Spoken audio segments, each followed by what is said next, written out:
حضرت خضر کے بارے میں مختلف روایات ہیں کہ یہ ولی ہیں کہ نبی ہیں، لیکن مضبوط رائے اکثر بزرگوں کی یہی ہے کہ یہ بھی اللہ کے نبی ہیں، اور بعض نے لکھا ہے یہ ہمیشہ سے زندہ ہیں۔ یہ دو اللہ کے نبی حضرت الیاس علیہ السلام اور حضرت خضر علیہ السلام، یہ دونوں ہر سال حج میں بھی جاتے ہیں، ہر سال حج میں بھی جاتے ہیں، کیونکہ ایک روایت ملتی ہے کہ محبوب کریم علیہ السلام حج پہ گئے تو فرمایا میں الیاس اور خضر کو پہاڑوں سے اترتے ہوئے دیکھ رہا ہوں۔ تو جن کو اللہ نے کھلی آنکھیں دی ہوتی ہیں پھر انہیں زیارت بھی ہوتی ہے، انہیں یہ نظر بھی آتے ہیں۔ حضرت خضر علیہ السلام کو اللہ نے علم لدنی عطا فرمایا۔ یہ علم لدنی اللہ جس کو اپنے پاس سے عطا کر دے اس کو علم لدنی کہتے ہیں۔ حضرت موسیٰ علیہ السلام ایک دن تقریر کرتے ہوئے کسی نے پوچھا کہ آپ سب سے بڑے عالم ہیں، فرمایا الحمدللہ۔ تو اللہ کریم نے فرمایا نہیں ہے موسیٰ کلیم، آپ سے بڑے بڑے بھی ہیں، بڑے بڑے لوگ ہیں۔ ہمارے یہاں مسئلہ ہے پا نہ پڑی اور لوگ مناظرہ کرنے آتے ہیں، کئی دفعہ لوگ نا مسئلہ بتاتے ہیں تو میں کہتا ہوں جناب آپ نے بتا دیا کہ اب آپ نے حکم کرنا ہے، اب آپ نے حکم کرنا ہے۔ کبھی کبھی کچھ لوگ ایسی باتیں کرتے ہیں وہ جی آپ ایک بندے کا نام لیتے ہیں ذکر کرتے ہیں، تو میں نے کہا چلو ہم نے بھی کہیں کچھ پڑھا ہی ہوگا نا تبھی تو ذکر کرتے ہیں، لیکن جو آتے ہیں نا لوگ وہ مشورہ تمہارے دور میں ہے ہی نہیں، جس نے جو لائن پڑھ لی ہے وہ اس پہ پکا ہو گیا، سارا نہیں نہ پڑھا، سارا پڑھے پھر بات سمجھ میں آتی ہے۔ حضرت موسیٰ کلیم اللہ کے نبی ہیں اور کیا بات ہے ان کی، اور یہ بھی اللہ کا فضل ہوا حضرت موسیٰ نے یہ بات کی تبھی تو ہمیں اتنی شاندار حکمتوں کے پھول ملے، یہ بھی حضرت موسیٰ کا ہی کمال ہے۔ تو حضرت موسیٰ نے کہا کہ اے اللہ وہ جو مجھ سے بڑا ہے عالم ہے وہ کہاں ملے گا جس سے میں حکمت کی بات سیکھوں؟ تو فرمایا جہاں مجمع البحرین ہے نا، دو دریا ملتے ہیں وہاں وہ ملے گا۔ حضرت موسیٰ کلیم سے اللہ نے فرمایا کہ جاؤ جہاں دو دریا ملیں گے نا وہاں تمہیں وہ شخص ملے گا۔ تو یا اللہ میں کس طرح؟ فرمایا زادرہ ساتھ لے جاؤ، کھانے پینے کا سامان۔ حضرت موسیٰ کلیم لے گئے، مچھلی بھی لے گئے۔ فرمایا یہ مچھلی جہاں تمہارے برتن سے نکل کے دریا میں داخل ہو وہاں دریا میں شگاف پڑ جائے گا، وہاں وہ تمہیں شخص ملے گا۔ حضرت موسیٰ نے اپنے خادم حضرت یوشع بن نون علیہ السلام کو بھی ساتھ لیا۔ یہ بعد میں حضرت موسیٰ علیہ السلام کے جانشین ہوئے۔ یہ دونوں سفر پہ نکل گئے، ایک جگہ پہ پہنچے جہاں پہاڑ تھا، ساتھ دریا بھی تھا، اس کے نیچے آرام کرنے لگے۔ حضرت موسیٰ کلیم سو گئے تو یوشع بن نون علیہ السلام موجود تھے، مچھلی جھٹ سے نکلی، دریا میں داخل ہو گئی، وہاں رستہ بھی بن گیا۔ اب اٹھے حضرت موسیٰ کلیم، جب اٹھے تو فرمایا چلو چلے، تھوڑا آگے جا کے فرمایا بھوک لگ رہی ہے کھانا تو نکالو۔ انہیں یاد آیا، کہنے لگے حضور مچھلی تو دریا میں چلی گئی تھی۔ فرمایا تو نے بتایا نہیں، وہی تو ہماری منزل تھی جہاں مچھلی دریا میں گئی۔ پھر وہاں سے واپس آئے قدموں کے نشانوں پہ، وہاں پہنچے جہاں مچھلی گئی تھی تو وہاں ایک شخص لیٹا ہوا تھا چادر لے کے۔ آپ نے سلام لی تو انہوں نے کہا وعلیکم السلام یا موسیٰ کلیم اللہ۔ تو آپ نے فرمایا آپ کون ہیں؟ فرمایا میں وہی ہوں جس کو آپ تلاش کر رہے ہیں۔ تو فرمایا آپ نے مجھے کیسے پہچانا؟ فرمایا جس رب نے تمہیں بھیجا ہے نا اس نے ہی مجھے بتایا ہے کہ موسیٰ آ رہے ہیں، موسیٰ آ رہے ہیں۔ اب حضرت خضر نے جو کچھ فرمایا وہ بڑا شاندار ہے۔ فرمایا موسیٰ کچھ باتیں ایسی ہیں جن کا آپ کو علم ہے اور مجھے نہیں، اور کچھ ایسی ہیں جن کا مجھے علم ہے اور آپ۔ اللہ اکبر، یہ کبھی ہماری سمجھ میں بات آ جائے، یہ کبھی سمجھ میں آ جائے۔ کچھ باتیں ایسی ہیں جس کا مجھے علم ہے اور یہ بڑے بڑے سیانے بندے نہیں مانتے، بڑے بڑے میں عالم ہوں جی، تو آپ عالم ہیں میاں ایک شعبے کے، لیکن بہت سارے دنیا میں شعبے ہیں نا، دین کے عالم کا درجہ سب سے بڑا ہے، لیکن قانونی مشاورت کرنی ہے تو آپ وکیل سے کریں گے، گاڑی کے بارے میں پوچھنا ہے تو کسی مکینک سے پوچھیں، لیکن آپ بن کے نہ بیٹھ جائیں۔ فرمایا جس کا آپ کو علم ہے مجھے نہیں، اور جس کا مجھے علم ہے ان میں سے آپ کو نہیں۔ تو کہا میں پھر آپ کے ساتھ رہنا چاہتا ہوں اور میں وہ سیکھنا چاہتا ہوں جو آپ بتا رہے ہیں۔ تو حضرت خضر فرمانے لگے صبر کر لیں گے میرے ساتھ، یہ سب سے مشکل کام ہے، یہ سب سے یعنی ہر بات کی تو یہاں لوگوں کو وضاحت چاہیے. کھانسے بھی تو آپ کو بتانا پڑے گا کھانسے کیوں, ہنسے بھی تو آپ کو بتانا پڑے گا ہنسے کیوں. بھئی بزرگ ہیں, بزرگوں کی باتوں میں حکمتیں ہوتی ہیں, لیکن ہم حکمت کی طرف جانے کو تیار نہیں ہوتے. ہمیں تو فوری طور پہ جواب چاہیے, حل چاہیے. حضرت موسیٰ علیہ السلام جناب خضر کے ساتھ چلے, فرمایا صبر کروں گا, میں چلتا ہوں آپ کے ساتھ. دریا کے قریب گئے کشتی میں بیٹھنے کے لیے, تو کشتی والوں نے حضرت خضر کو پہچان لیا, بغیر کرائے کے سوار کرایا. اور جب پار اترنے لگے تو حضرت خضر نے کشتی کا ایک تختہ ہی توڑ دیا.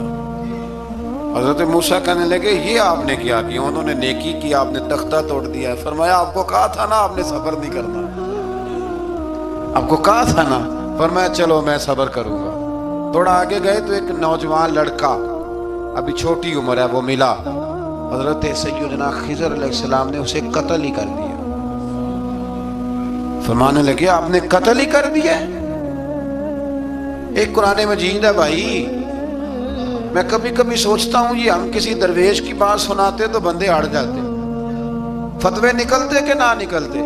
میرا خیال ہے ہر مسجد سے نکلتے, اور فتوے ایک ایک جتنے مسجد میں نمازی ہوتے سب کے ہاتھوں میں فتوے ہوتے. قتل کر دیا, قتل ہی ہو گیا بندہ. تو حضرت سیدنا موسیٰ علیہ السلام فرمانے لگے آپ نے قتل ہی کر دیا. فرمایا میں نے کہا تھا نا آپ نے صبر نہیں کرنا. آپ فرمانے لگے چلو اگر اب میں بولا نا تو بے شک آپ مجھے علیحدہ کر دیجیے گا. حضرت موسیٰ کلیم اب بولا تو علیحدہ کر دیا.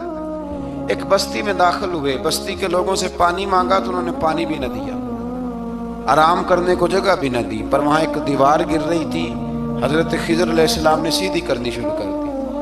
ساری دیوار بنائی. تو حضرت موسیٰ کہنے لگے کن لوگوں کی خدمت کر رہے ہو جنہوں نے پانی بھی نہیں دیا, انہوں نے پانی تک نہیں پوچھا. فرمانے لگے بس بھئی آپ نے وعدہ کیا تھا کہ اب بولیں گے تو بے شک علیحدہ کر دینا. آپ بولیں, اب آپ کا اور میرا ساتھ زیادہ نہیں چل سکتا. آپ بولیں, جو بول پڑے نا غلامی کرے تو رستے لمبے چلتے ہیں, اور جو بولے نا جس کو وضاحتیں چاہیے ہو وہ غلام نہیں ہوتا, اس کے ساتھ پھر باتیں لمبی. ہاں تو آنکھ بند کر کے چل, آزم جاتے لائیے ہی نہ تجھے لائیے تھے, پھر آنکھ بند کر کے پیچھے چل کے بات ختم ہو گئی. حضرت خضر علیہ السلام نے جب کہا نا کہ اب آپ کا وعدہ ختم ہو گیا, فرمایا اب میں آپ کو جانے سے پہلے حکمت بتاتا ہوں. یہ وہ علم ہے جو اللہ نے مجھے اپنے پاس سے عطا فرمایا, یہ وہ ہے جو علم لدنی ہے. کہا جناب کیا مطلب؟ فرمایا وہ جو میں نے تختہ توڑا تھا نا, تو یہ مسکین بچے ہیں جن کی کشتی تھی, تو دریا کے اس پار بادشاہ کھڑا تھا, وہ جو صحیح صحیح کشتیاں ہوتی تھی قبضے کر لیتا تھا, اور جو تھوڑی سی ٹوٹی پھوٹی ہوتی تھی نا وہ چھوڑ دیا کرتا تھا. تو میں نے تھوڑی سی کشتی ان کی اس لیے توڑ دی ہے تاکہ دیکھے گا تو چھوڑ دے گا, اس لیے میں نے بھلا کیا ہے. اور فرمایا وہ جو بچہ میں نے قتل کیا نا وہ شروع سے ہی کفر کا دل دادا تھا, اس کے ماں باپ نیک تھے. اگر بڑا ہوتا جوان ہوتا تو ہو سکتا ہے ماں باپ کو بھی کفر میں مبتلا کر دیتا. اب اس کے بدلے اللہ انہیں صالح بیٹا عطا فرمائے گا. تو یہ بھی میں نے اللہ کے دیے ہوئے علم سے کیا. اور فرمایا یہ جو دیوار میں نے نبی ہو کے یا ولی ہو کے مزدوری کر کے دیوار بنائی ہے نا, اللہ اکبر, فرمایا یہ دیوار عام لوگوں کی نہیں, یہ یتیم بچوں کا خزانہ ہے دیوار کے نیچے. یہ گر جاتی تو خزانہ ظاہر ہو جاتا, اور بچائی اس لیے ہے کہ وَكَانَ أَبُوهُمَا صَالِحًا, ان بچوں کا باپ نیک آدمی تھا. ان کا باپ, قاضی ثناء اللہ صاحب پانی پتی فرماتے ہیں ڈائریکٹ باپ نہیں تھا, 7ویں نسل میں جا کے باپ بنتا تھا. سن لیں یہ بھی بات, ایک بندہ نیک ہو تو اس کی 7 نسلوں تک رب خزانوں کی بھی حفاظت فرماتا ہے.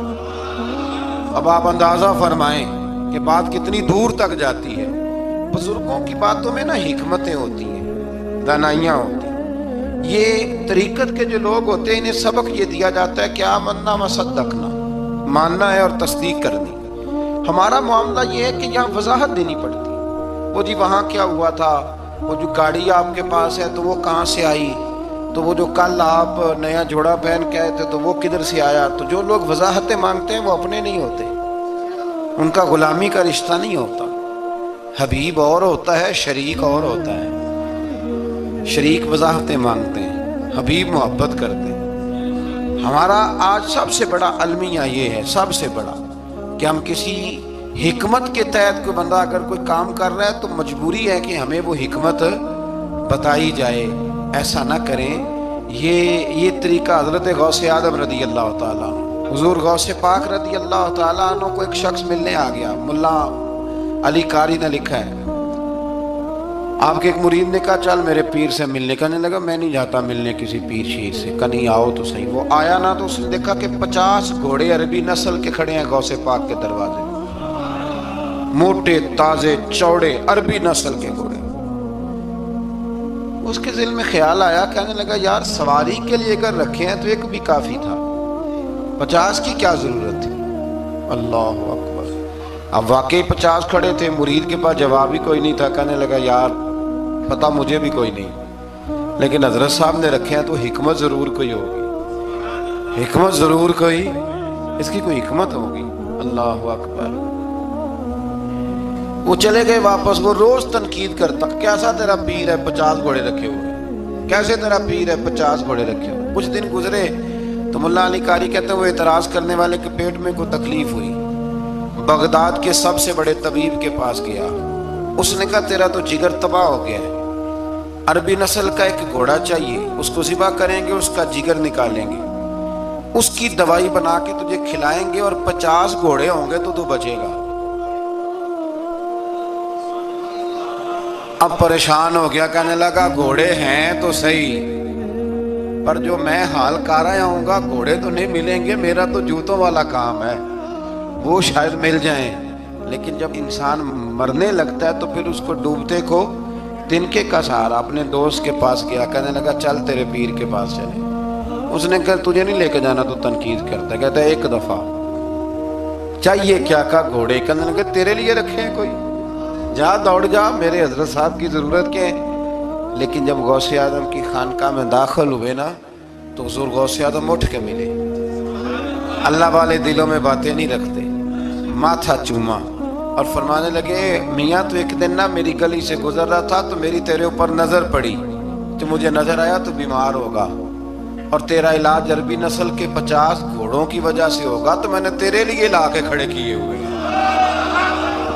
تیرے لیے ہی کھڑے کیے ہیں۔ اب تو نہ گھر بھی لے جانے کی ضرورت نہیں، چارہ بھی میرے مرید ہی ڈال دیا کریں گے۔ تو اس طرح کرنا، روز آنا ایک گھوڑا لے جانا، پھر اگلے دن آنا تو دوسرا۔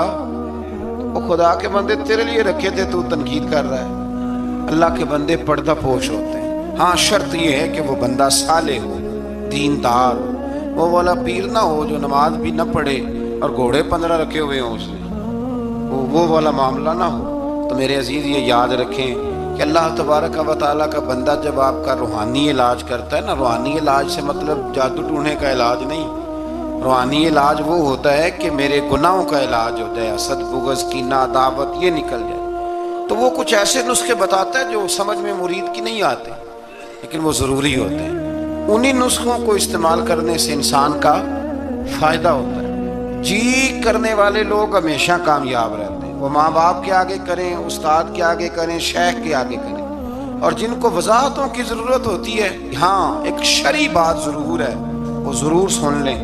اگر آپ کو کہیں کچھ شرعی قباحت نظر آئے جو قرآن و سنت سے ٹکراتی ہو تو وہ آپ پر فرض ہے آپ اپنے مرشد سے پوچھیں۔ کتنی بڑی بات کر رہا ہوں، یعنی جو چیز قرآن و سنت سے ٹکرا رہی ہو اس کی وضاحت طلب کرنا ضروری ہوتا ہے، اور جو دین سے نہ ٹکرائے اس پر آپ وضاحتیں پوچھتے ہیں تو پھر اس کا مطلب ہے کہ آپ علاج کرانے میں سنجیدہ نہیں ہیں۔ اللہ تعالیٰ قرآن مجید کو سمجھنے کی